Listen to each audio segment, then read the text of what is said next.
Wrapstyler allows you to add a title and an SVG background on each sheet. To do so, you just have to open the Sheets dialog pop-up and to check the box Add a title to the sheet. You will then be able to type in the desired text and format it.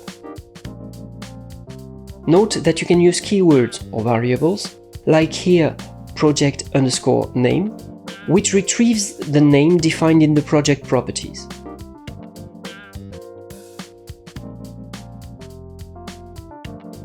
An SVG can be added to the background by checking the corresponding box, then clicking on the image to browse the files and selecting the desired SVG.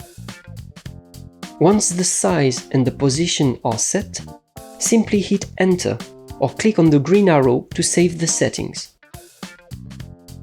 If you want to add more images to a sheet without them being in the background, you can use the 2D Drawings dialog box available at the bottom of the 2D view. It will allow you to import JPEG, PNG, SVG or even DXF files and to arrange them on a sheet.